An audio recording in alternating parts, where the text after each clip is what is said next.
Everyone, welcome back to my channel. दोस्तों, प्रस्तुत है आज की ब्रेकिंग न्यूज़। शिक्षक 27 नवंबर को मशाल जुलूस निकालेंगे। डेंगू की चपेट में आए प्राथमिक विद्यालय के शिक्षक की मौत। परिषदीय विद्यालय के निरीक्षण के दौरान राष्ट्रपति और प्रधानमंत्री का नाम नहीं बता सके छात्र, फिर क्या? इनका फेस्ट, कार्निवाल, फेयर सब यही है। किसका मन नहीं करेगा इस मुस्कान पर न्यौछावर हो जाने का। बाल दिवस की शुभकामनाएं मेरे प्यारे बच्चों। विद्यालयों में चूल्हे पर बन रहा मिड डे मील, धुएं से जलने लगी बच्चों की आंखें। शिक्षा मित्रों की योग्यता को लेकर की गई अपमानजनक टिप्पणी की घोर निंदा। सुप्रीम कोर्ट में यूपी सरकार को बड़ा झटका। आइए देखते हैं दोस्तों खबरें विस्तार से। यहाँ दोस्तों आप देख पा रहे हैं खबरें विस्तार से किंग्समैन ई-हब यूट्यूब चैनल पर। शिक्षक 27 नवंबर को मशाल जुलूस निकालेंगे। लखनऊ कर्मचारी शिक्षक संयुक्त मोर्चा के पदाधिकारियों की बैठक वीपी मिश्र की अध्यक्षता में नगर निगम में हुई। मोर्चा के महासचिव शशि कुमार मिश्र ने बताया कि बैठक में सभी वक्ताओं ने प्रदेश सरकार की कर्मचारी विरोधी रवैया की निंदा करते हुए कर्मचारियों एवं शिक्षकों से अपील की है कि 27 नवंबर को मशाल जुलूस और 9 दिसंबर को पूर्णतः कामबंदी को सफल बनाएं। मोर्चा के अध्यक्ष वीपी मिश्रा ने कहा कि मुख्यमंत्री और मुख्य सचिव को पत्र भेजा, पर अभी तक वार्ता कर मांगों पर निर्णय नहीं लिया गया। मांगों में पुरानी पेंशन की बहाली, वेतन समिति की रिपोर्ट पर निर्णय एवं शासनादेश जारी करना, महंगाई भत्ते के एरियर का भुगतान, कैशलेस इलाज, स्थानीय निकायों, राजकीय निगमों, विकास प्राधिकरण में कैडर रिव्यू कर 7वें वेतन आयोग का लाभ देने, घाटे के नाम पर राजकीय निगमों के कर्मचारियों को 7वें वेतन आयोग का लाभ न देना तथा बकाया देयकों का भुगतान करना शामिल है। डेंगू की चपेट में आए प्राथमिक विद्यालय के शिक्षक की मौत। सुल्तानपुर डेंगू पॉजिटिव एक सहायक अध्यापक की शुक्रवार सुबह मौत हो गई। शिक्षक की मौत से परिवार में कोहराम मचा है। कादीपुर क्षेत्र के धनीपुर गांव निवासी सत्यप्रकाश गौतम 35 साल के थे। करौंदी कला में स्थित प्राथमिक विद्यालय नारायणपुर नागनाथपुर में सहायक अध्यापक थे। एक सप्ताह पूर्व सत्यप्रकाश को बुखार हुआ तो उन्होंने जांच कराई। जांच में डेंगू पॉजिटिव पाए जाने के बाद वे इलाज करा रहे थे। बृहस्पतिवार को सत्यप्रकाश गौतम बीएचयू हॉस्पिटल में चिकित्सक को दिखाने के बाद वापस घर आ गए थे। शुक्रवार को अचानक सत्यप्रकाश की तबीयत ज्यादा बिगड़ गई। परिवारीजन उन्हें स्वास्थ्य केंद्र ले जाने की तैयारी कर रहे थे कि उनकी मौत हो गई। ग्रामीणों ने बताया कि सत्यप्रकाश के परिवार में मां के साथ ही एक भाई और एक बहन है। सत्यप्रकाश की शादी नहीं हुई थी। शिक्षक की मौत की सूचना मिलने पर कई अध्यापकों ने उनके घर पहुंचने के बाद संवेदना व्यक्त की। परिषदीय विद्यालय के निरीक्षण के दौरान राष्ट्रपति और प्रधानमंत्री का नाम नहीं बता सके छात्र, फिर क्या? गोरखपुर में एसडीएम सुरेश राय ने शुक्रवार को परिषदीय विद्यालयों का निरीक्षण कर पठन पाठन एवं शैक्षिक गुणवत्ता की जांच की। विद्यार्थियों से राष्ट्रपति और प्रधानमंत्री का नाम पूछा, जिसे नहीं बता सके। उन्होंने शिक्षकों से बच्चों के पठन पाठन पर ध्यान देने को कहा। एसडीएम ने सबसे पहले कंपोजिट विद्यालय सिहापार की जांच की। कक्षा 5 और 6 के विद्यार्थियों से माता पिता का नाम पूछा। कक्षा 7 के विद्यार्थियों से पूछे गए सवाल का संतोषजनक जवाब न मिलने पर शिक्षकों से और ध्यान देने को कहा। नसीहत देते हुए कहा कि वह समय से विद्यालय पर उपस्थित होकर विद्यार्थियों की पढ़ाई पर ध्यान दें।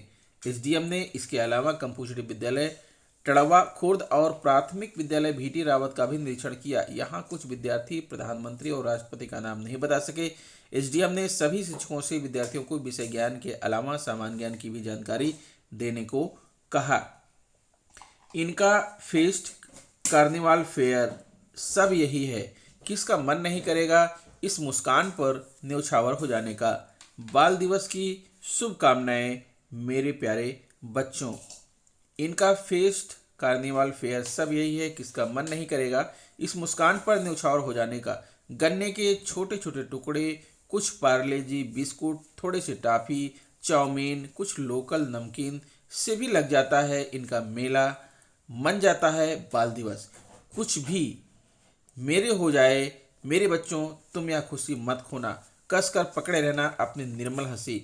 तुमसे ही रोशन है इस धुंध में डूबी दुनिया की राहें। बाल दिवस की शुभकामनाएं मेरे प्यारे बच्चों। खाली पड़े सिलेंडर, विद्यालयों में चूल्हे पर बन रहा मिड डे मील, धुएं से जलने लगी बच्चों की आंखें। सोनभद्र सरकारी स्कूलों के बच्चों की आंखें चूल्हे की थोड़े से धुएं से जलने लगी है। कारण सिलेंडर खाली हो जाने से एक बार फिर मिड डे मील का भोजन चूल्हे पर बनने लगा है। चूल्हे में उठता धुआं हर वक्त विद्यालय पश्चिम में फैलता रहता है, जिसका असर बच्चों की आंखों पर पड़ रहा है।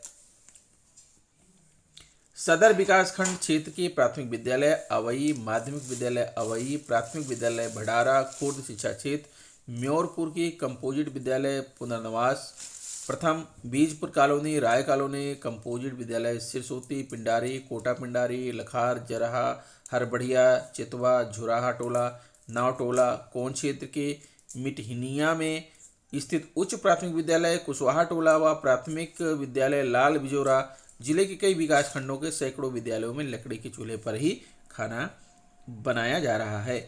इन विद्यालयों में रखी गैस सिलेंडर खाली हो गए हैं तो कहीं चोरी हो गई है। शिक्षकों का कहना है कि चोरी गए सिलेंडर के बारे में सूचना देने के बाद भी कोई कार्रवाई नहीं हुई है। गैस महंगा होने के कारण भी भरवाना महंगा होता है। गैस सिलेंडर की जगह लकड़ी के चूल्हे पर खाना बनाए जाने की शिकायत मिली है। इसकी जांच कराई जा रही है। समुचित कारण न बताने पर संबंधित के विरुद्ध कार्रवाई होगी। हरिवंश कुमार बीएसए।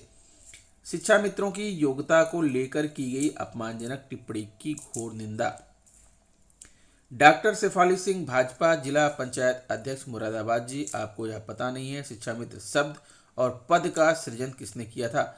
आपको अवगत करता हूं, भाजपा पार्टी तत्कालीन प्रधानमंत्री अटल बिहारी जी व उत्तर प्रदेश के मुख्यमंत्री स्वर्गीय माननीय कल्याण सिंह जी ने शिक्षा मित्रों की भर्ती प्रक्रिया का शुभारंभ किया था, जिसको सम्मान से जीने का हक सपा नेता व पूर्व मुख्यमंत्री अखिलेश यादव जी ने सहायक अध्यापक बनाकर दिया था।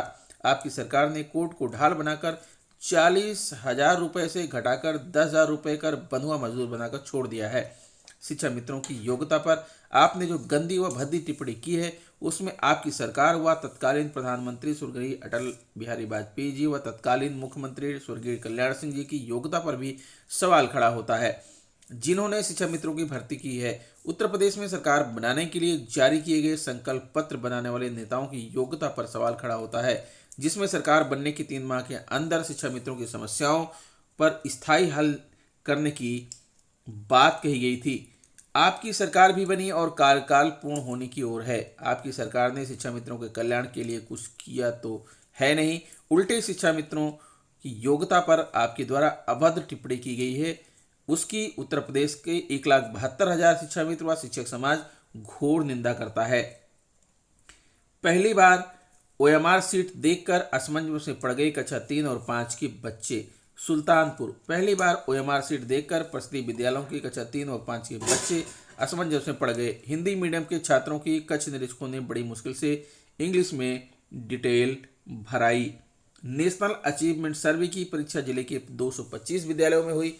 35 विद्यालयों में कक्षा 3, 36 विद्यालयों में कक्षा 5, 72 विद्यालयों में कक्षा 8 व 82 विद्यालयों में कक्षा 10 के छात्र छात्राओं ने परीक्षा में प्रतिभाग किया। परीक्षा में 6,206 परीक्षार्थियों को प्रतिभाग करने के लिए चिन्हित किया गया। ज्यादातर जगहों पर कक्ष निरीक्षक का दायित्व डीएलएड के प्रशिक्षुओं ने निभाया। परीक्षा के संचालन के लिए शिक्षक संकुल के अध्यापक एआरपी को भी लगाया गया था। परीक्षा प्रभारी का जिम्मा डाइट प्रिंसिपल धर्मेंद्र कुमार के पास था। नेशनल अचीवमेंट सर्वे की परीक्षा सुबह 10:30 बजे से आयोजित की गई। प्राथमिक विद्यालयों में परीक्षा के आयोजन में सबसे अधिक दिक्कतें सामने आई। ओएमआर सीट पर पहली बार परीक्षा दे रहे छात्र छात्राओं को समझाने में कक्ष निरीक्षकों को मशक्कत करनी पड़ी। हिंदी मीडियम के छात्र छात्राओं को ओएमआर सीट पर डिटेल भरने में परेशानी हुई। कक्ष निरीक्षकों के सहयोग से विवरण भराया गया।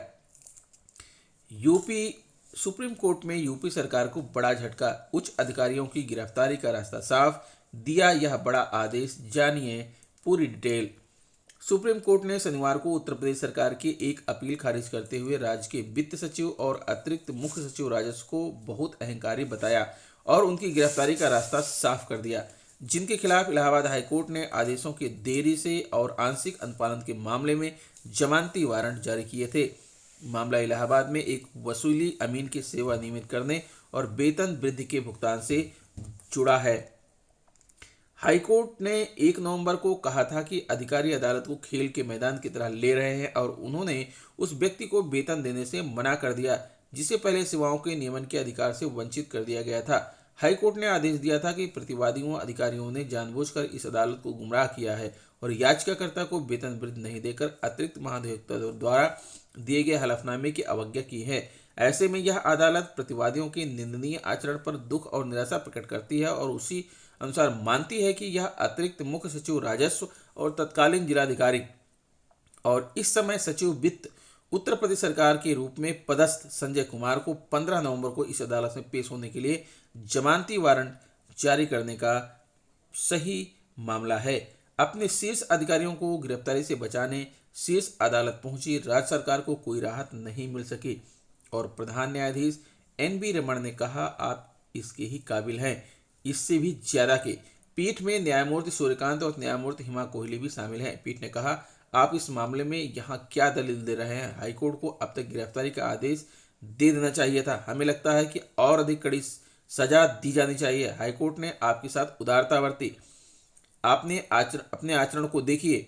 आप एक कर्मचारी की वेतन वृद्धि की राशि रोक रहे हैं। आपके मन में अदालत के प्रति कोई सम्मान नहीं है। ये अतिरिक्त मुख्य सचिव बहुत अहंकारी जान पड़ते हैं। अधिकारियों की तरफ से अतिरिक्त सॉलिसिटर जनरल ऐश्वर्या भाटी ने कहा कि याचिकाकर्ता भुवनेश्वर प्रसाद तिवारी की सेवा कुली अमीन के रूप में नियमित कर दी गई है और उनसे पहले नियमित किए गए उनके कनिष्ठों को हटा दिया गया है। अब केवल वेतन वृद्धि के भुगतान का मामला शेष है। उन्होंने इस मामले में पीठ से नरम रुख अख्तियार करने का आग्रह किया। नाराज दिख रहे प्रधान न्यायाधीश ने कहा यह सब रिकॉर्ड में है और हम ऐसा कुछ नहीं कह रहे जो रिकॉर्ड में नहीं है। इसे देखिए। अदालत के आदेश के बावजूद अतिरिक्त मुख्य सचिव कहते हैं कि मैं आयु में छूट नहीं दूंगा। दोस्तों ये रहा आज का ब्रेकिंग न्यूज। आशा करता हूँ वीडियो आपको अच्छी लगी होगी। अगर वीडियो आपको अच्छी लगी है तो प्लीज़ मेरे चैनल को सब्सक्राइब कर लीजिए, बेल आइकन को प्रेस करिए, बेसिक की खबरों से अपडेट रहिए। मिलता हूँ आपसे नेक्स्ट वीडियो में कुछ नई जानकारी लेकर। तब तक के लिए नमस्कार।